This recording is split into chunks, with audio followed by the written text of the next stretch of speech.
Hello student, स्वागत है learn chemistry में और मैं हूं आपकी educator doctor Anupam Singh. Amines वाले चैप्टर में आज हम डिस्कस करेंगे फिजिकल प्रॉपर्टीज ऑफ एमीन्स। इसकी प्रीवियस वीडियो में हम इंट्रोडक्शन कर चुके हैं, इसका नॉमेनक्लेचर पढ़ चुके हैं और मेथड ऑफ प्रिपरेशन भी हम वहां पे डिस्कस कर चुके हैं। अगर अब तक आपने वीडियो नहीं देखी है तो बेटा चैनल पर जाकर आप वीडियो को जरूर देखें। मैं इसका लिंक भी डिस्क्रिप्शन बॉक्स में डाल दूंगी, आप वहां से जाकर पूरा जो ये एमीन का जो स्टार्टिंग पोर्शन है वो आप वहां से रिवाइज कर सकते हैं।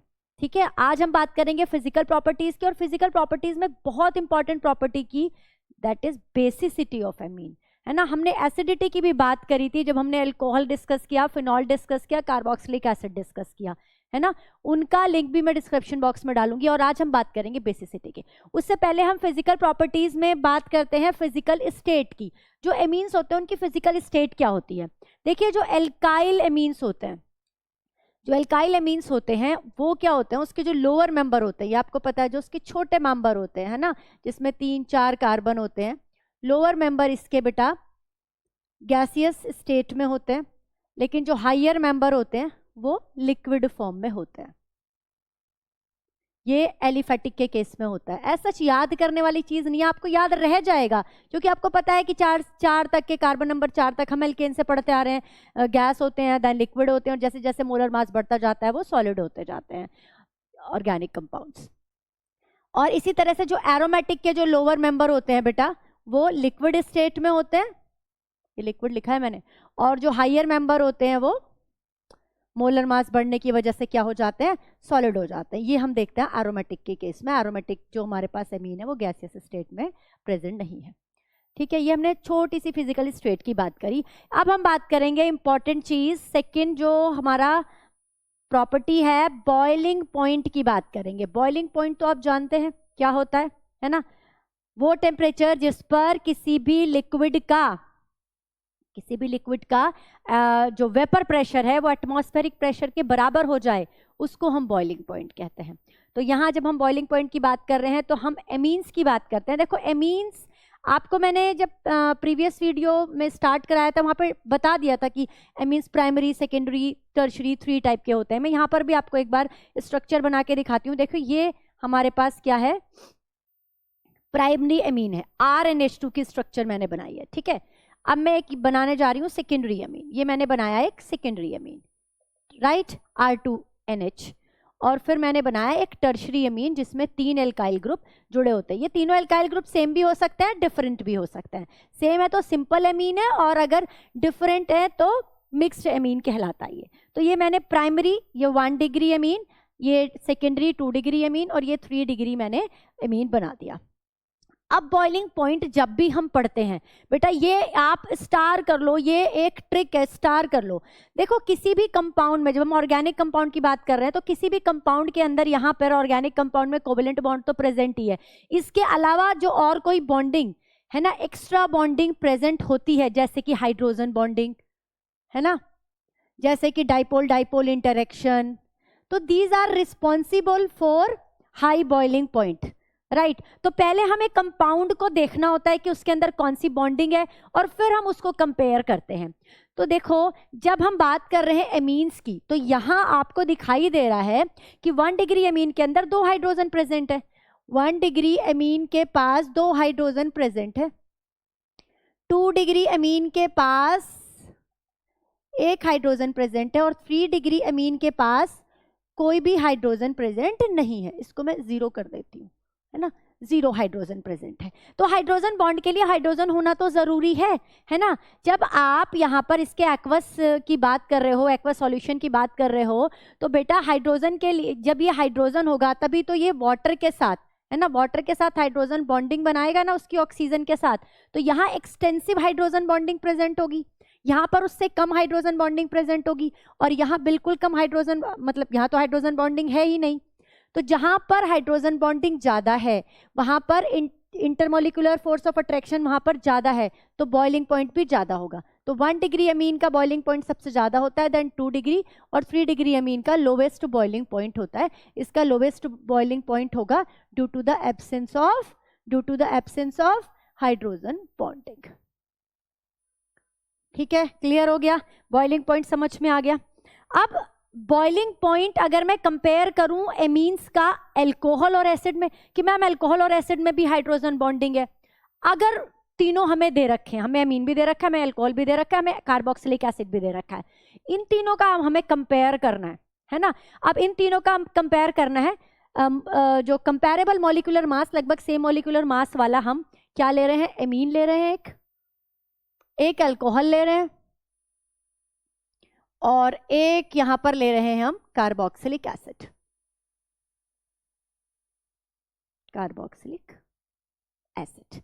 राइट, क्लियर हो गया।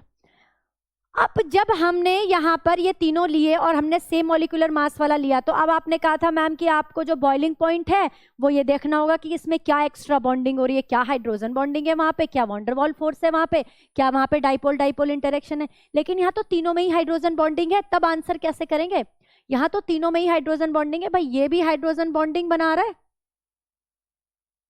ये भी हाइड्रोजन बॉन्डिंग बना रहा है, और ये भी हाइड्रोजन बॉन्डिंग बना रहा है, तीनों हाइड्रोजन बॉन्डिंग बना रहे हैं। तो बेटा यहां पर जो पोलैरिटी है, हाइड्रोजन बॉन्डिंग जो बन रहा है किसकी वजह से बन रहा है, NH बॉन्ड की पोलैरिटी की वजह से। यहां पर हाइड्रोजन बॉन्डिंग किसकी वजह से बन रहा है, OH बॉन्ड की पोलैरिटी की वजह से, ठीक है, OH बॉन्ड की पोलैरिटी की वजह से। कार्बोक्सिलिक एसिड में ये पोलैरिटी और भी ज्यादा बढ़ जाती है, वहां पर रिजोनेंस भी हो जाता है, जो कार्बोक्सिलेट आयन होता है वो रिजोनेटिंग स्ट्रक्चर में रिजोनेंस स्टेबलाइज भी होता है, तो ये यहाँ पर जो हाइड्रोजन बॉन्डिंग है और ज्यादा एक्सटेंसिव हो जाती है, ये क्या करते हैं और ज्यादा एक्सटेंसिव हाइड्रोजन बॉन्ड बना लेते हैं। तो NH में NH का जो बॉन्ड है वो लेस पोलर है, OH बॉन्ड मोर पोलर है, इलेक्ट्रोनेगेटिविटी डिफरेंस यहां ज्यादा है इसके कंपैरिजन में, ऑक्सीजन इज मोर इलेक्ट्रोनेगेटिव, है ना, तो इलेक्ट्रोनेगेटिविटी डिफरेंस क्या है, यहां पर ज्यादा है, यहां पर कम है, तो पोलैरिटी यहां ज्यादा है, जितनी ज्यादा पोलैरिटी उतनी अच्छी hydrogen bonding, that's why this is the trend, this is the order, है ना। एमीन्स का जो बॉइलिंग पॉइंट होगा वो सेम मॉलिक्यूलर या कंपैरेबल मॉलिक्यूलर मास वाले अल्कोहल और कार्बोक्सिलिक एसिड से कम होगा। ये एक पॉइंट याद रखेंगे, इसको तो हम स्टार करेंगे, स्टार हम 2 पे लगाए, इस पे भी स्टार लगाओ, इस पे भी स्टार लगाओ, बहुत इंपॉर्टेंट है बेटा। याद रखें कि जब आप ऑर्गेनिक रिएक्शंस, जब आप ऑर्गेनिक केमिस्ट्री पढ़ रहे हैं, है ना, नेम रिएक्शन आप पढ़ेंगे बिल्कुल, कन्वर्जन आप याद करेंगे, यहाँ पर कन्वर्जन किस तरह से कन्वर्जन वाले क्वेश्चन सॉल्व करने हैं आपको, है ना, क्या क्या चीजें दिमाग में रखनी है। तीसरा, रीजनिंग के क्वेश्चन भी यहाँ पर बनते हैं, है ना, तो रीजनिंग के क्वेश्चन इसी तरह के पॉइंट्स उठकर आ जाते हैं। वो आपसे क्या पूछ लेगा, 1 डिग्री 2 डिग्री और 3 डिग्री एमीन में जो बॉइलिंग पॉइंट का है वो ऑर्डर बताओ, या फिर कह देगा कि 3 डिग्री जो एमीन है वो लोवेस्ट बॉइलिंग पॉइंट शो करते हैं, क्यों, वाई, क्या रीजन है ना। या फिर आपको कोई एमीन, अल्कोहल और कार्बोक्सिलिक एसिड दे देगा और पूछेगा कि इनमें जो मैक्सिमम बॉइलिंग पॉइंट है वो कौन शो करेगा, या जो एमीन है वो लोवेस्ट बॉइलिंग पॉइंट क्यों शो करता है इन तीनों के केस में, ठीक है। तो इस तरह से रीजनिंग क्वेश्चन बनते हैं और आपको मैंने बता दिया कि क्या रीजन है, आपको वहां पे क्या करना है, याद रखना है और एग्जाम में लिख कर आना है, ठीक है। चलिए, अब हमने बात कर ली बॉइलिंग पॉइंट की, तीसरी एक और प्रॉपर्टी की बात करते हैं, सॉल्युबिलिटी। सॉल्युबिलिटी, सॉल्युबिलिटी, अगर हम उसमें वाटर में बात करें, पोलर सॉल्वेंट में बात करें सॉल्युबिलिटी की, तो आपको ये समझ में आ रहा है कि 1 डिग्री अमीन सबसे ज्यादा सॉल्युबल होगा, 1 डिग्री अमीन सबसे ज्यादा सॉल्युबल होगा, then 2 degree, then 3 degree. Reason क्या है, रीजन है intermolecular hydrogen bonding, intermolecular hydrogen bond बनाएंगे ये, अगर आपने वाटर लिया है ना, अगर आपने वाटर लिया है, और अगर जो 3 डिग्री अमीन्स होते हैं वो लेस पोलर जो सॉल्वेंट होते हैं उसमें ज्यादा सॉल्युबल होते हैं।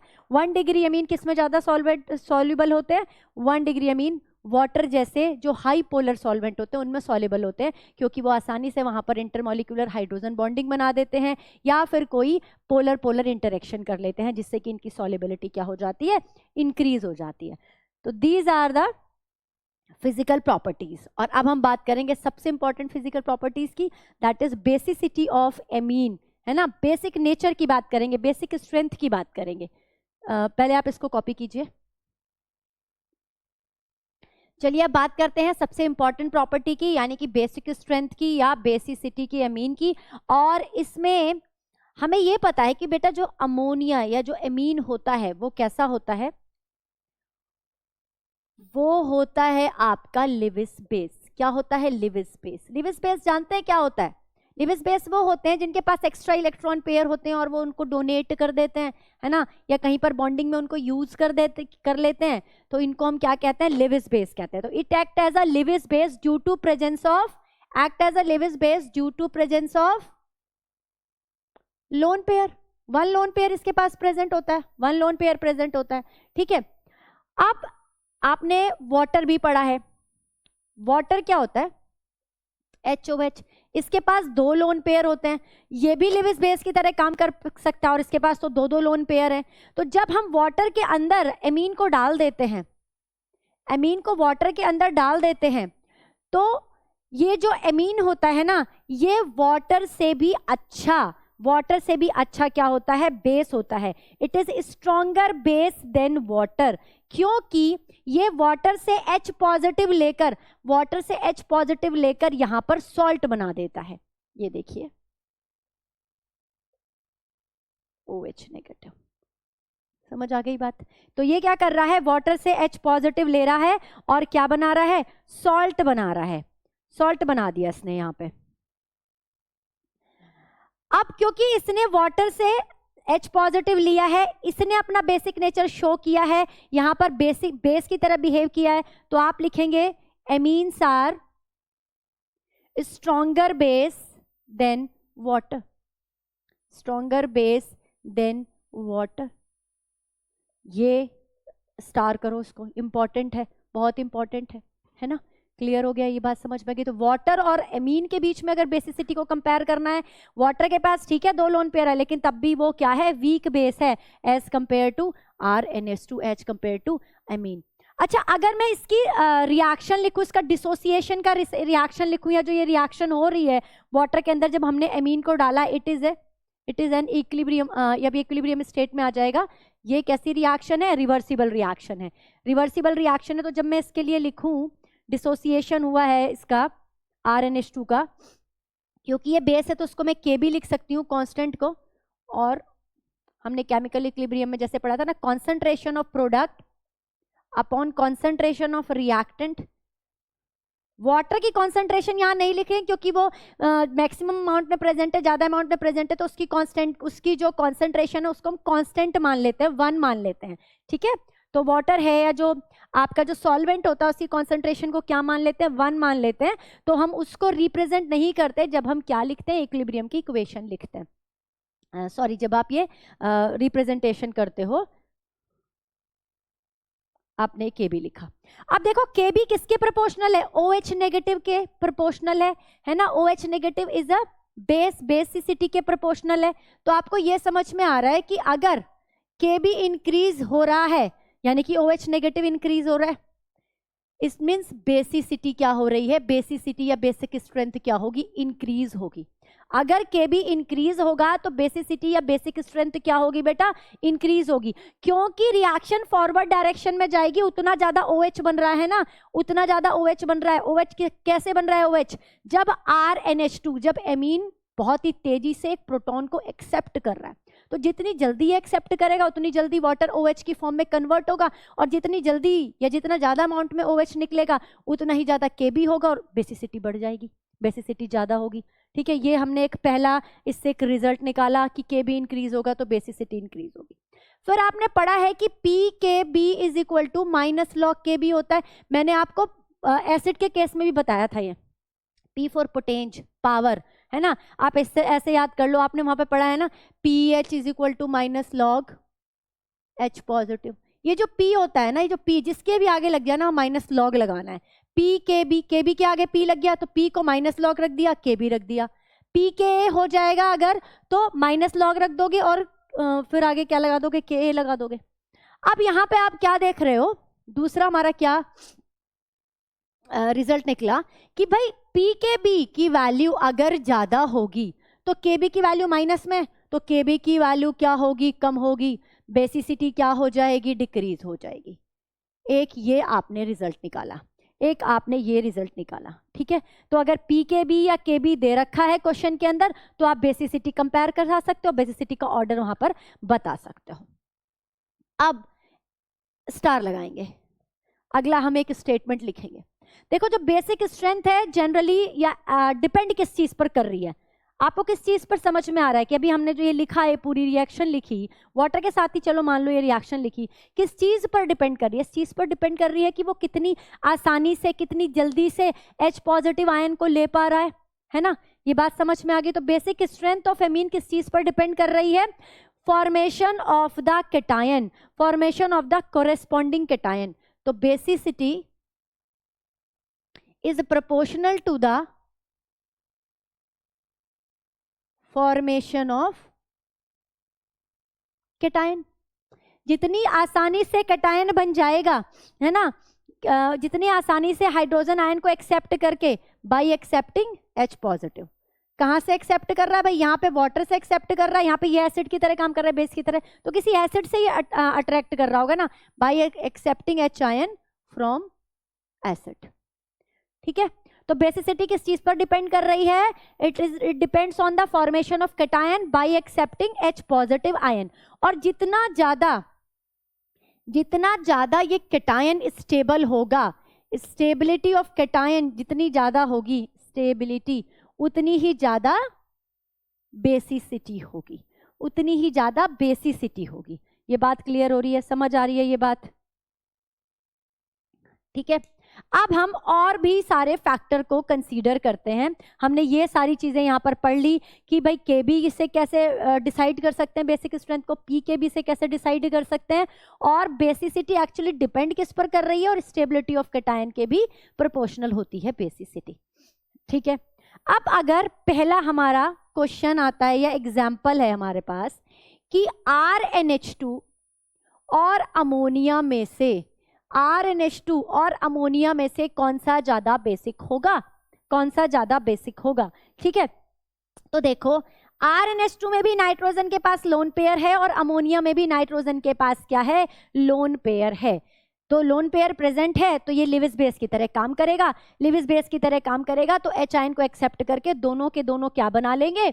दोनों के दोनों क्या बना सकते हैं बेटा? कैटायन बना सकते हैं। ये RNH3 पॉजिटिव बना सकता है, ये NH4 पॉजिटिव बना सकता है। लेकिन कौन जल्दी बनाएगा, है ना, कितना आसानी से एक्सेप्ट करेगा, वो इस चीज पर डिपेंड करेगा कि नाइट्रोजन के पास कितने अच्छे से अवेलेबल इलेक्ट्रॉन पेयर होंगे। अगर इलेक्ट्रॉन पेयर बहुत अच्छे से अवेलेबल है नाइट्रोजन के पास, है ना, तो आसानी से ये क्या करेगा? अपने इलेक्ट्रॉन पेयर को भेज देगा H पॉजिटिव के पास और उसके साथ बॉन्ड बनाकर कैटायन बना लेगा। अब यहाँ देख रहे हो आपको R दिखाई दे रहा है। R is a electron, alkyl group जो है वो इलेक्ट्रॉन रिपेलिंग ग्रुप है। कैसा इलेक्ट्रॉन रिपेलिंग ग्रुप है? प्लस आई इफेक्ट शो करेगा, प्लस आई इफेक्ट शो कर रहा है। ये क्या कर रहा है? इलेक्ट्रॉन को नाइट्रोजन के ऊपर भेज रहा है, इलेक्ट्रॉन को नाइट्रोजन के ऊपर भेज रहा है, तो इलेक्ट्रॉन डेंसिटी क्या हो रही है? इलेक्ट्रॉन डेंसिटी इंक्रीज हो रही है। इलेक्ट्रॉन डेंसिटी जितनी ज्यादा नाइट्रोजन के ऊपर वो होगी, बढ़ेगी। भाई आर क्या है? इलेक्ट्रॉन को धक्का दे रहा है, नाइट्रोजन के ऊपर भेज रहा है कि तुम नाइट्रोजन पर ही रहो। और अगर वो नाइट्रोजन पर ही रहेंगे तो नाइट्रोजन से आसानी से वो कहाँ चले जाएंगे? एसिड के H पॉजिटिव के साथ जुड़ जाएंगे और सॉल्ट बना देंगे। तो इसका मतलब ये इजीली कैटायन बना देगा, इजीली कैटायन बना देगा। तो RNH2 is strong base than ammonia, RNH2 is strong base than ammonia. ये नोट करेंगे और इसको भी स्टार करेंगे, ये नोट करेंगे और स्टार करेंगे। यानी कि अगर आपको एक एमीन दे दिया जाए और एक अमोनिया दे दिया जाए और उसकी बेसिसिटी कंपेयर कराई जाए तो जो आपका एमीन्स है these are more basic than ammonia due to the presence of electron repelling group या due to the plus I effect. Okay चलिए अब और भी अच्छी अच्छी बातें हैं, इंपॉर्टेंट बातें हैं एमीन्स की और बेसिसिटी से रिलेटेड। देखिए अब आपको भी मैंने बताया था कि यहां पर 1 डिग्री 2 डिग्री और 3 डिग्री 3 तरह के एमीन्स होते हैं, है ना। ये मैंने बनाया 1 डिग्री, ये 1 डिग्री है। ये मैंने बनाया 2 डिग्री, और ये मैंने बना दिया बेटा यहाँ पे 3 डिग्री। अब जब इनकी अगर बेसिसिटी कंपेयर करा रहे हैं तो अभी आपने कुछ और फालतू की बातें नहीं सोचनी। अभी हम सिर्फ क्या देख रहे हैं, यहाँ पे आपको दिख रहा है नाइट्रोजन के ऊपर लोन पेयर, तीनों में नाइट्रोजन के ऊपर लोन पेयर है, यानी कि तीनों के तीनों क्या है, लिविस बेस की तरह काम करेंगे। ये तो आपको समझ में आ गया। अब कौन सा ज्यादा अच्छा लिविस बेस होगा, क्योंकि हमने ये बोला कि बेसिसिटी इस चीज पर डिपेंड करती है कि कितनी आसानी से ये अपने इलेक्ट्रॉन देकर या H पॉजिटिव को एक्सेप्ट कर कर केटाइन बना लेगा। अब इनमें से कौन आसानी से H पॉजिटिव के साथ जुड़कर बनाएगा केटाइन? भाई जो जितनी आसानी से इलेक्ट्रॉन डोनेट कर सकता होगा वही बनाएगा, जो अच्छा लिविस बेस होगा वही बनाएगा। तो देखो यहाँ पर 1 इलेक्ट्रॉन रिपेलिंग ग्रुप है, यहाँ पर 2 इलेक्ट्रॉन रिपेलिंग ग्रुप है और यहाँ 3 इलेक्ट्रॉन रिपेलिंग ग्रुप है। ठीक है, आंसर तो आ ही गया होगा समझ में। भाई 3 इलेक्ट्रॉन रिपेलिंग ग्रुप नाइट्रोजन पर धक्का दे रहे हैं, यहाँ पर इलेक्ट्रॉन की डेंसिटी बढ़ा रहे हैं, तो ये आसानी से इलेक्ट्रॉन दे देगा अपना H पॉजिटिव को। यहाँ पर 2 है इसके कंपैरिजन में और इसके कंपैरिजन में यहाँ केवल 1 है, तो ऑर्डर बेसिसिटी का क्या होगा? This is the order of basicity, है ना। 3 डिग्री क्या हो जाएगा, सबसे ज्यादा बेसिक होगा नेचर में। लेकिन ये जो चीज है ना, ये हम बात जो कर रहे हैं, जब हम प्लस आई इफेक्ट को कंसीडर कर रहे हैं, प्लस आई इफेक्ट को हम कंसीडर कर रहे हैं ओनली इन गैसियस फेज। तो ये जो ऑर्डर है 3 degree amines are more stable, more basic than 2 degree and then 1 degree. तो जो ये ऑर्डर है वो किस में है बेटा? गैसियस फेज में है, गैसियस फेज में है। हम जब गैसियस फेज में कंपैरिजन कर रहे हैं, ये बहुत इंपॉर्टेंट है, याद रखेंगे। गैसियस फेज में क्या ऑर्डर रहता है? 3 डिग्री, 2 डिग्री, 1 डिग्री। तो क्या मैम एक्वस फेज में बदल जाएगा? बिल्कुल बदल जाएगा, बिल्कुल बदल जाएगा एक्वस फेज में। देखिए एक्वस फेज में क्या होगा। एक्वस फेज में बेसिसिटी कैसे बदलेगी? एक्वस फेज के अंदर क्या होगा, केवल plus I effect he consider नहीं किया जाएगा।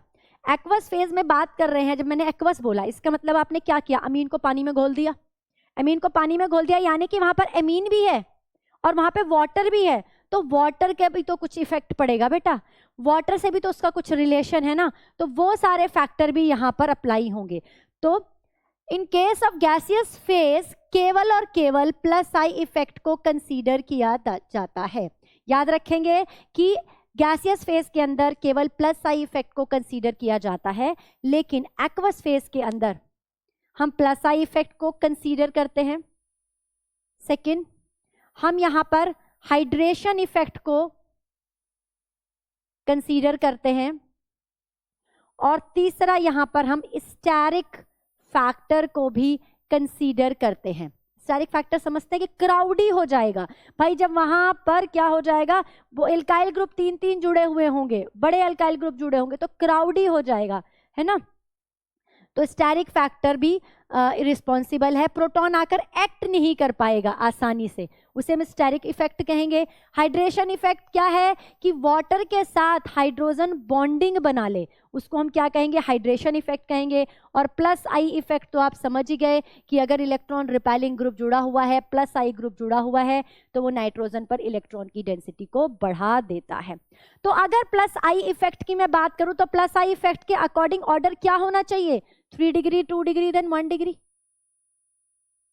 अभी बात की है हमने, प्लस आई इफेक्ट के अकॉर्डिंग ऑर्डर क्या होना चाहिए, 3 डिग्री, 2 डिग्री, 1 डिग्री, जो केवल गैसियस फेज में अप्लाई हो रहा है। लेकिन जब हम एक्वस फेज में आ रहे हैं तो बेटा प्लस आई इफेक्ट के साथ साथ हाइड्रेशन इफेक्ट भी हो रहा है, और हाइड्रेशन इफेक्ट का ऑर्डर क्या होगा, अभी पीछे पढ़ाया ना आपको, अभी मैंने आपको हाइड्रोजन बॉन्डिंग पढ़ाई है ना। हाइड्रेशन का मतलब है सॉल्युबिलिटी, मतलब हाइड्रोजन बॉन्डिंग, किसमें ज्यादा हाइड्रोजन बॉन्डिंग होगी, 1 डिग्री में 2 हाइड्रोजन है, 2 डिग्री में 1 हाइड्रोजन है, 3 डिग्री में 1 भी हाइड्रोजन नहीं है, तो हाइड्रोजन बॉन्डिंग एक्सटेंसिव किस में होगी, 1 डिग्री में। तो हाइड्रेशन सबसे ज्यादा 1 डिग्री का, देन 2 डिग्री का, देन 3 डिग्री का। This will be the order of hydration, है ना। अगर मैं स्टेरिक फैक्टर की बात करूं, अब हम बात कर रहे हैं स्टेरिक फैक्टर की, स्टेरिक फैक्टर की जब हम बात कर रहे हैं तो 3 डिग्री एमीन में 3 एल्काइल ग्रुप ने नाइट्रोजन को घेरा हुआ है, जिसकी वजह से प्रोटॉन आसानी से आकर काम नहीं करेगा। लेकिन 1 डिग्री के अंदर तो केवल एक ही एल्काइल ग्रुप है, तो इजीली प्रोटॉन आकर रिएक्ट करेगा, प्रोटॉन आकर अटैक करेगा और वहां पर क्या बना देगा, केटाइन बना देगा, सॉल्ट बना देगा। तो यहाँ ऑर्डर क्या होगा, 1 डिग्री, 2 डिग्री एंड 3 डिग्री। ये ऑर्डर हुआ हमारा एक्वस फेज में। एक्वस फेज में अलग अलग फैक्टर के हिसाब से अलग अलग ऑर्डर मैंने आपको बता दिया। जब आप इसको समराइज करेंगे, जब ये तीनों फैक्टर अप्लाई होंगे तो रिजल्ट क्या आएगा? रिजल्ट आएगा बेटा कि जो बेसिसिटी होती है, बेसिसिटी इन एक्वस फेज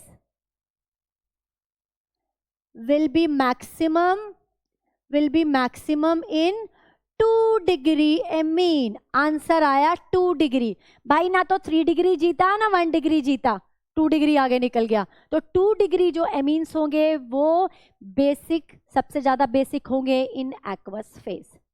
अब मैम 1 डिग्री और 3 डिग्री का क्या ऑर्डर रहने वाला है? ये अल्काइल ग्रुप पर डिपेंड करेगा, देखो अगर RCH3 है या फिर C2H5 है तो ऑर्डर अलग अलग होगा, वहां पर आपको ये देखना होगा कि प्लस साइड डोमिनेट करेगा वहां पे या हाइड्रोजन बॉन्डिंग डोमिनेट करेगी, प्लस साइड डोमिनेट करेगा या हाइड्रोजन बॉन्डिंग डोमिनेट करेगी। तो देखते हैं, मैं यहां पर लिख रही हूं आपके लिए N के साथ, इसको ऐसे लिखते हैं, CH3 का होल ट्वाइस N, CH3NH2 और CH3 का होल थ्राइस N, C2H5 का होल ट्वाइस N, C2H5 का होल थ्राइस N, C2H5NH2। अगर एल्काइल ग्रुप बेटा CH3 होता है, छोटे वाला एल्काइल ग्रुप अगर होता है यहां पर, तो ऑर्डर होगा 2 degree, then 1 degree, then 3 degree. ठीक है, 213 नंबर याद रखो, 213 नंबर। छोटे वाले में नंबर छोटा, भाई 2 1 3 तीन है आपके पास नंबर, इन्हीं को आगे पीछे करना। 2 को तो छेड़ना नहीं है, 2 को तो हमने बता दिया कि सबसे ज्यादा, 2 को तो आगे रखो। 1 और 3 को आगे पीछे करना है, यानी कि एक बार लास्ट में क्या आएगा, 1 3 आएगा, एक बार 3 1 आएगा। तो यहां पर क्या आएगा, 2 3 1। तो कैसे याद रखेंगे? बड़ा एल्काइल ग्रुप तो बड़ा नंबर, 231 बड़ा होता है ना 213 से, है ना, 231 213 से बड़ा होता है। तो बड़ा एल्काइल ग्रुप है तो 231 ऑर्डर होगा, छोटा एल्काइल ग्रुप है तो 213 ऑर्डर होगा। ये क्लियर हो गया? ठीक है, ये बात समझ में आ गई। तो मैम ऐसा हुआ क्यों? यहाँ पे 2 1 3 आया, यहाँ पर 2 3 1 आया, ऐसा हुआ क्यों? एक्चुअली बेटा in case of small alkyl group, जो आपने CH3 लिया है, CH3 के केस में क्या हो रहा है कि हाइड्रोजन बॉन्डिंग, इस केस में हाइड्रोजन बॉन्डिंग ने प्रीडोमिनेट कर लिया ओवर प्लस आई इफेक्ट। तो हाइड्रोजन बॉन्डिंग आपको पता है कि 1 डिग्री में ज्यादा होती है। तो 2 के तो छोड़ दो, 2 तो रिजल्ट निकल चुका, 2 को तो आगे ही रहना है, पहले नंबर पे ही रहना है 2 डिग्री को एक्वस फेज में, 2 को तो छोड़ दो। 1 और 3 में जब कंपेयर कर रही हूं मैं, तो 1 में आपको पता है हाइड्रोजन बॉन्डिंग ज्यादा होगी, और इंडक्टिव इफेक्ट की बात करें तो इंडक्टिव इफेक्ट 3 में ज्यादा होगा। तो छोटे वाले एल्काइल ग्रुप में यानी कि मिथाइल में क्या प्रीडोमिनेट कर जाएगा, हाइड्रोजन बॉन्डिंग प्रीडोमिनेट कर जाएगा, इसीलिए ऑर्डर होगा 2 1 3। But in case of big alkyl group C2H5 में क्या होगा, देखो यहां पर 3 1, यहां पर जो ये चेंज हुआ है ऑर्डर, वो इसलिए हुआ है कि plus I effect will predominate over hydrogen bonding. बहुत इंपॉर्टेंट है, एनसीईआरटी में डब्बे में दे रखा है, इन टेक्स्ट क्वेश्चन में दे रखा है, आपसे बैक एक्सरसाइज में भी ये क्वेश्चन दे रखा है, और बोर्ड में भी कई बार पूछा है, बहुत इंपॉर्टेंट है। तो मैंने आपको यहाँ पर गैसियस फेज में बता दिया, गैसियस फेज में केवल एक फैक्टर रिस्पॉन्सिबल होगा, that is plus I effect, उसको लगाओगे तो ऑर्डर आएगा 1 डिग्री 2 डिग्री 3 डिग्री। लेकिन अगर एक्वस फेज है तो वहां पर 3 फैक्टर काम करेंगे एक साथ, आई इफेक्ट भी काम करेगा, हाइड्रोजन बॉन्डिंग भी काम करेगा, यानी कि हाइड्रेशन या सॉल्वेशन इफेक्ट भी कहते हैं इसको, है ना। अगर कोई और सॉल्यूशन है, एक्वस फेज ले रहे हैं ना वैसे, तो हाइड्रेशन इफेक्ट ही बोल रहे हैं, हाइड्रेशन इफेक्ट को सॉल्वेशन भी लिख सकता है कहीं पे। और तीसरा है हमारा स्टेरिक फैक्टर। तो तीनों के हिसाब से मैंने ऑर्डर बताया, लेकिन फाइनल क्या आएगा, फाइनल 2 डिग्री जीत जाएगा। एक्वस फेज में सबसे ज्यादा बेसिक 2 डिग्री, गैसियस फेज में सबसे ज्यादा बेसिक 3 डिग्री। ठीक है, अब एल्काइल ग्रुप पर भी डिपेंड करेगा। तो अगर छोटा एल्काइल ग्रुप है तो ऑर्डर होगा 213 213, और अगर बड़ा अल्काइल ग्रुप है तो ऑर्डर होगा 231 231। 2 को तो आगे ही रखना है, 3 और 1 की पोजीशन को चेंज करना है। ये डिपेंड करेगा प्लस आई डोमिनेट करेगा या हाइड्रोजन बॉन्डिंग डोमिनेट करेगी। तो ये हमने बात करी यहां तक एक्वस और गैसियस फेज की। अब हम कंपैरिजन करेंगे बेसिसिटी किसकी, एल्काइल एमीन्स की और एराइल एमीन्स की, या फिर आप लिखो एराइल एमीन्स की और अमोनिया की बेसिसिटी को हम कंपेयर करते हैं।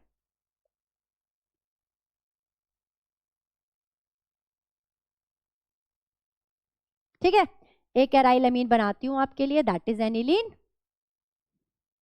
एनिलीन पर लोन पेयर बना दिया, ये NH3 NH3 पर लोन पेयर बना दिया।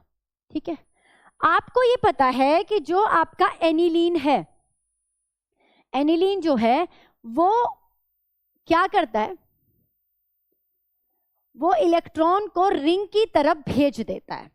बेटा इलेक्ट्रॉन को क्या करता है, रिंग की तरफ भेज देता है।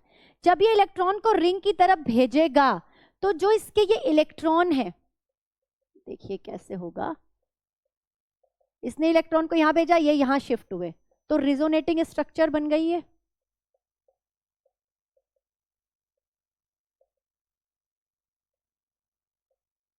फिर ये यहां आया, सॉरी ये यहां आया, ये यहां जाएगा। ठीक है,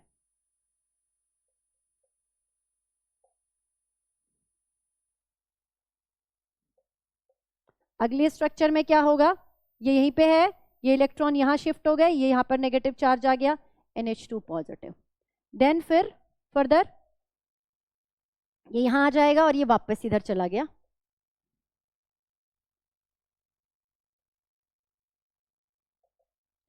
तो ये पहली है, ये दूसरी है, ये तीसरी स्ट्रक्चर है, ये फोर्थ है और ये 5 है।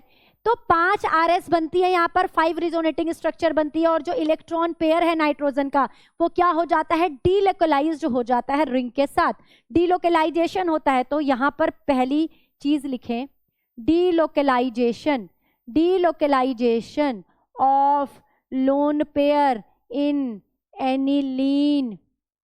बेटा जब डीलोकलाइजेशन हो गया, इलेक्ट्रॉन पेयर रिंग के साथ इन्वॉल्व हो गया, और हम कह रहे थे कि इस इलेक्ट्रॉन पेयर को तो H पॉजिटिव के साथ जुड़ना था, H पॉजिटिव को एक्सेप्ट करना था।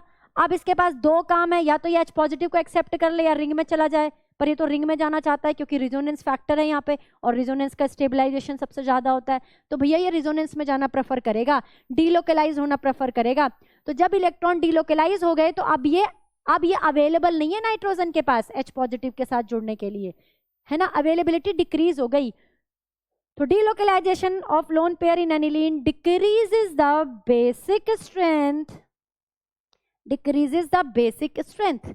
एनिलीन की जो बेसिसिटी होती है वो अमोनिया से, है ना, कम होती है, अमोनिया से कम होती है, एमीन से भी कम होती है। भाई एमीन से भी तो कम होती है, क्योंकि एमीन के पास तो इलेक्ट्रॉन रिपेलिंग ग्रुप है, ये तो भेज रहा है नाइट्रोजन के पास कि भाई जाओ नाइट्रोजन के पास लोन पेयर जाओ, और ये क्या कर रहा है, ये रिंग क्या कर रही है, ये नाइट्रोजन से अपने पास खींच रही है, नाइट्रोजन को H पॉजिटिव के साथ जुड़ने नहीं दे रही, राइट। तो इसकी जो बेसिसिटी होगी वो डिक्रीज हो जाएगी।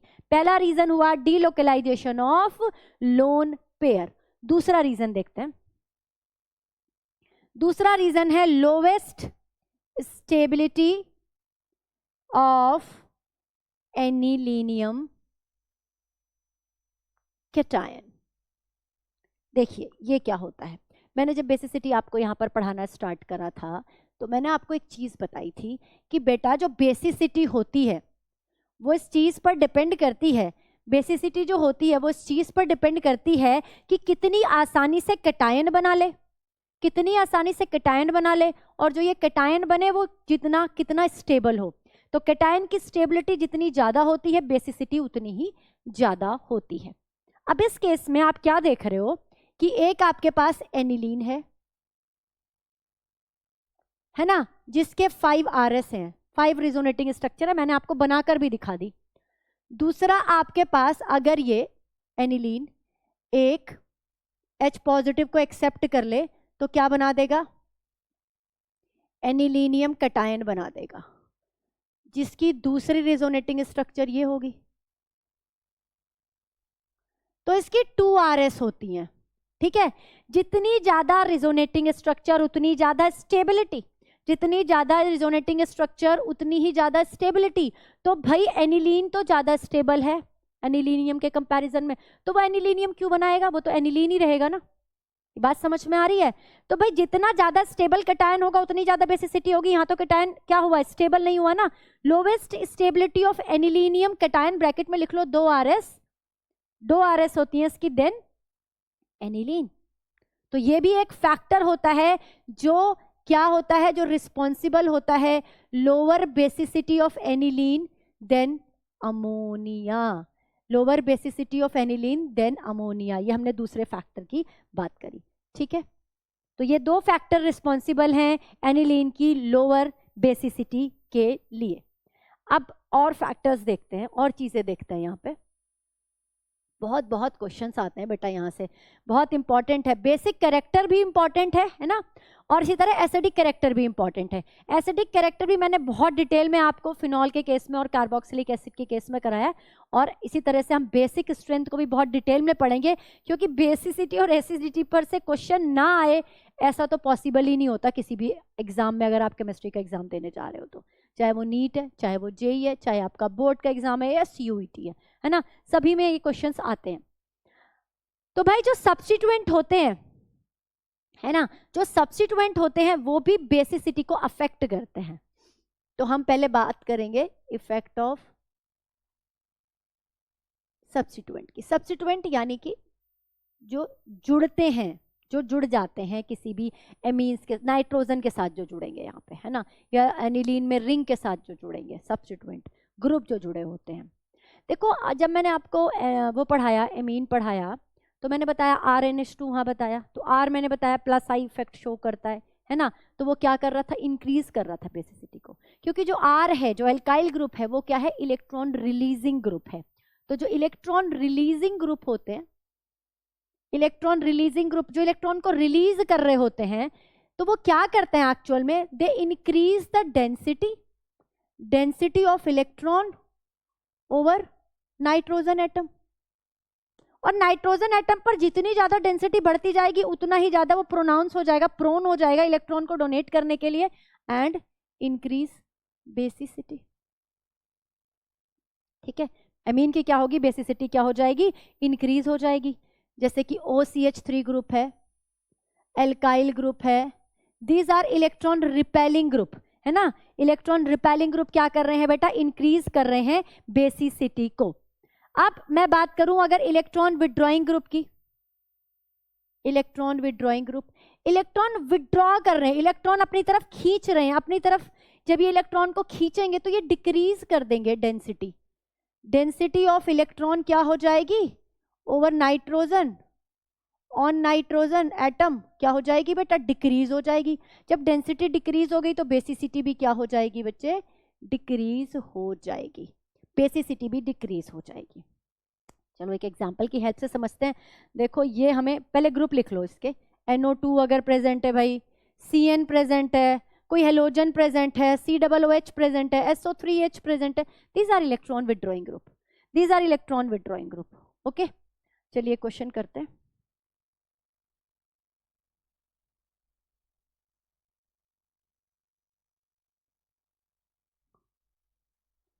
ये मैंने बना दी बेंजीन रिंग, और मेरे पास है एक, है ना, पैरा पर मिथाइल जुड़ा हुआ है एनिलीन के, ये सिर्फ एनिलीन दे रखा है मुझे, दूसरा मेरे को एनिलीन दे रखा है और एनिलीन के पैरा पे Cl प्रेजेंट है, फिर मेरे पास एनिलीन है और NO2 प्रेजेंट है, ठीक है। अब ये अगर मुझे दिया हुआ है तो मुझे बेसिसिटी निकाली। देखो बहुत सिंपल सी बात है, ये तो सिंपल एनिलीन है, और एनिलीन पर एनिलीन की बेसिसिटी अगर हम एल्काइल हैलाइड से कंपेयर करेंगे तो उससे कम होती है, लेकिन अभी यहाँ पर सिर्फ एनिलीन है और इसका मुझे कंपैरिजन इनसे करना है ना। तो जो एनिलीन है, अगर इस रिंग के ऊपर मैं इलेक्ट्रॉन रिपेलिंग ग्रुप लगा दूंगी तो बेसिसिटी इंक्रीज हो जाएगी, और अगर इलेक्ट्रॉन विड्रॉइंग ग्रुप लगा देंगे तो बेसिसिटी क्या हो जाएगी बेटा, डिक्रीज हो जाएगी। कैसे, देखिए CH3 एक इलेक्ट्रॉन रिपेलिंग ग्रुप है, प्लस आई इफेक्ट शो करता है, इलेक्ट्रॉन रिपेलिंग ग्रुप है। इलेक्ट्रॉन को रिपेल करेगा, रिंग की तरफ इलेक्ट्रॉन को रिपेल करेगा और नाइट्रोजन पर इलेक्ट्रॉन की डेंसिटी बढ़ जाएगी। तो इट मीन्स एनिलीन के कंपैरिजन में इसकी बेसिसिटी क्या होगी, ज्यादा होगी। बेसिसिटी क्या होगी बेटा, ज्यादा होगी। अब यहां पर Cl देखो, Cl यानी कि halogen, halogen it is a electron withdrawing group. NO2 है दूसरी तरफ, it is also electron withdrawing group.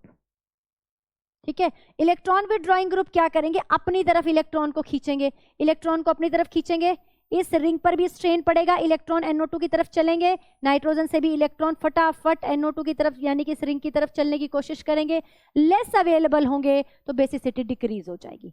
ठीक है, ये तो बात समझ में आ गया मैम, लेकिन दोनों ही इलेक्ट्रॉन विथड्रॉइंग ग्रुप है, ज्यादा कौन सा इलेक्ट्रॉन को विथड्रॉ करेगा। तो बेटा याद हो आपको कि जब मैंने एसिडिटी आपको पढ़ाई थी, जब मैं आपको एसिड कैरेक्टर पढ़ा रही थी एसिड में, तो मैंने वहां पे इलेक्ट्रॉन विथड्रॉइंग ग्रुप की आपको एक सीरीज लिखवा दी थी और वहां पे बताया था कि जो NR3 है वो सबसे ज्यादा अच्छा इलेक्ट्रॉन विथड्रॉइंग ग्रुप है और उसके बाद NO2 ही आता है, जो हेलोजन है वो इसके बाद में आते हैं। तो NO2 ज्यादा अच्छा इलेक्ट्रॉन विथड्रॉइंग ग्रुप है कंपैरेटिव टू Cl। तो ये बेसिसिटी को और ज्यादा कम करेगा, तो ऑर्डर ये होगा, बेसिसिटी को और ज्यादा कम करेगा तो ऑर्डर ये होगा। बताओ यहां तक क्लियर हुआ, समझ में आया या नहीं समझ में आया। ठीक है, अभी यहां पर और चीजें पढ़ेंगे हम। देखिए नेक्स्ट हमें पढ़ना है, एक दो एग्जांपल देखते हैं।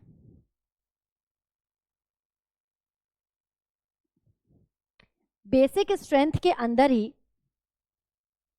अभी हमने जो बात करी इलेक्ट्रॉन रिलीजिंग ग्रुप और इलेक्ट्रॉन विथड्रॉइंग ग्रुप की, तो अगर इलेक्ट्रॉन रिलीजिंग ग्रुप क्या कर रहा है, बेसिसिटी को बढ़ा रहा है, लेकिन वो ज्यादा इफेक्टिव कहां पे होगा भाई, जो ये रिंग है, ये जो NH2 है, ये इसकी ऑर्थो पोजीशन है, ये इसकी मेटा पोजीशन है, ये इसकी पैरा पोजीशन है ना। तो जो आपका इलेक्ट्रॉन रिलीजिंग ग्रुप है, अगर मेटा पर प्रेजेंट है, अगर मेटा पर प्रेजेंट है और दूसरे में अगर पैरा पर प्रेजेंट है,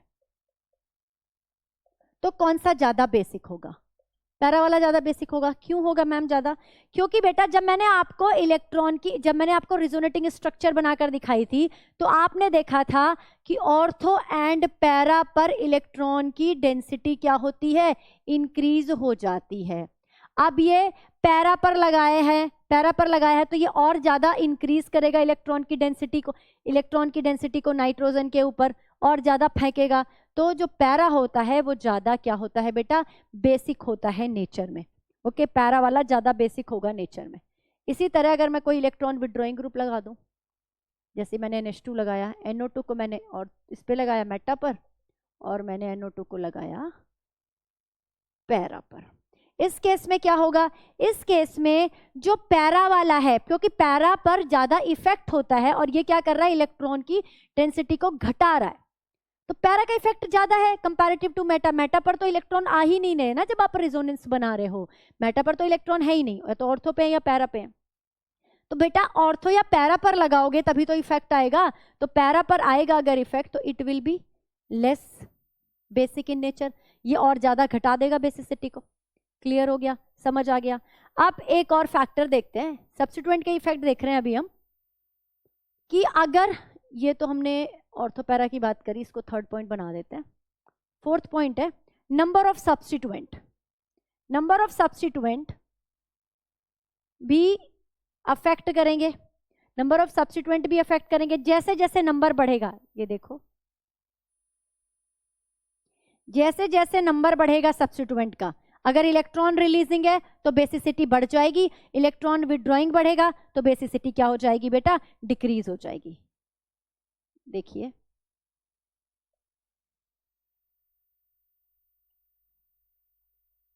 इलेक्ट्रॉन रिलीजिंग एक ग्रुप है, इलेक्ट्रॉन रिलीजिंग दो ग्रुप है, बेसिसिटी क्या हो जाएगी, नंबर ऑफ सब्स्टिट्यूएंट बढ़ते ही क्या हो जाएगी, बढ़ जाएगी। क्लियर है बेटा। एक और एग्जांपल देख लो,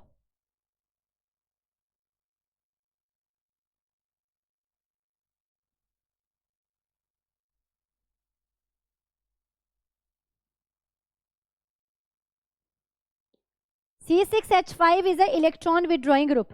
C6H5 is a electron withdrawing group. ये क्या करता है, इलेक्ट्रॉन को विड्रॉ कर रहा है तो बेसिसिटी को डिक्रीज करेगा। बेसिसिटी को डिक्रीज करेगा, this will be the order. Number of electron withdrawing group बढ़ेंगे तो बेसिसिटी क्या हो जाएगी, डिक्रीज हो जाएगी, राइट। ये चीजें क्लियर हुई, बेसिसिटी समझ में आई। अगर गैसियस फेज है केवल प्लस आई को कंसीडर करना है, प्लस आई इफेक्ट को, ऑर्डर होगा 3 to 1, और अगर एक्वस फेज है तो वहां पर 3 फैक्टर रिस्पॉन्सिबल होंगे और बेसिसिटी सबसे ज्यादा हो जाएगी 2 डिग्री की। उसके बाद 1 डिग्री और 3 डिग्री में से कौन पहले आएगा ये डिसाइड करेंगे हाइड्रोजन बॉन्डिंग और प्लस आई इफेक्ट, राइट। उसके बाद हमने बात करी कि जो एरोमेटिक अमीन्स होते हैं these are less basic than aliphatic amine, क्योंकि एरोमेटिक के अंदर क्या हो जाता है, डीलोकलाइजेशन हो गया है इलेक्ट्रॉन पेयर का, they are less available for bonding. और दूसरी चीज क्या थी यहाँ पर, दूसरी चीज जो एनिलीनियम कैटायन बनता है इन केस ऑफ एनिलीन, वो क्या होता है, वो कम स्टेबल होता है एनिलीन के कंपैरिजन में। तो एनिलीन क्या है, 5 रिजोनेटिंग स्ट्रक्चर है, एनिलीनियम में 2 रिजोनेटिंग स्ट्रक्चर है। तो एनिलीन अपने आप को क्यों करेगा डिस्टेबलाइज, वो स्टेबल फॉर्म में रहना चाहेगा, तो वो आसानी से एनिलीनियम कैटायन नहीं बनाता। साथ ही इलेक्ट्रॉन रिलीजिंग और इलेक्ट्रॉन विड्रॉइंग ग्रुप का इफेक्ट हमने देखा और नंबर ऑफ सब्स्टिट्यूएंट का। आई होप आपको बेसिसिटी बहुत अच्छे से समझ आ गई होगी, और इससे रिलेटेड कोई भी क्वेश्चन आता है अगर आपके बोर्ड के एग्जाम में तो आप उसको चुटकियों में सॉल्व कर सकते हो, है ना।